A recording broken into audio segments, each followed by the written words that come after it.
Danny Houston, well, let's get more now on this. And joining us live, Kat Hobbs, who's director of the public ownership campaign group We Own It. When I said more on it, I meant not on the coronavirus bit of what Danny was saying, but on the public ownership of that rail service. This is something you welcome. Absolutely. It's a really great decision by the government.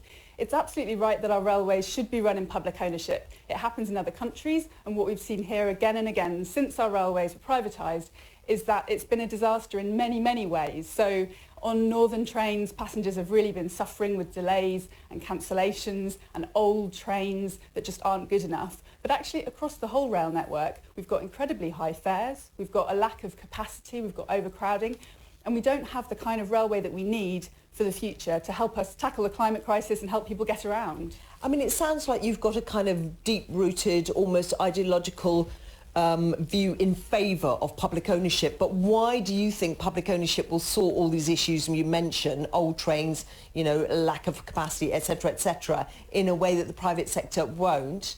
And especially as, you know, all the teams running that railway are still the same. Yeah, I think that's right. But and the staff, of course, have been doing their best the whole way along. But I think it's really the opposite. It's that the government has traditionally had an ideological opposition to public ownership.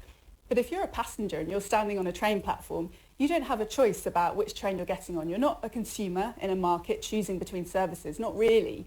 And so people realise that actually it's not a market in that sense. And that's why I think 70% of people want the railway to be in public hands. And yet it's not a market, but you still haven't explained why public ownership is different. Why is this group of people better at running a railway than the group who were running it yesterday? So often it will be the same people, but what you do is you make it more efficient.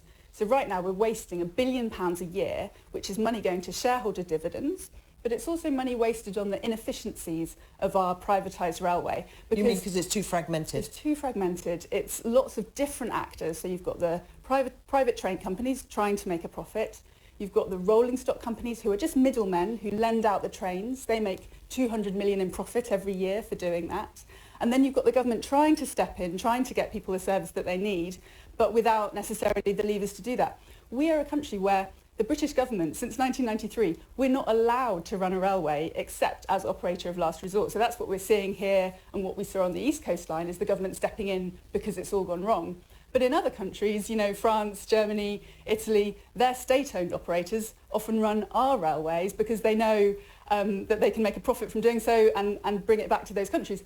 Why can't the government run a railway? We actually can, and we should have the confidence to do that and run it as an integrated network. We'll see how these two services get on in the future. Kat Hobbs, thanks so much for coming in.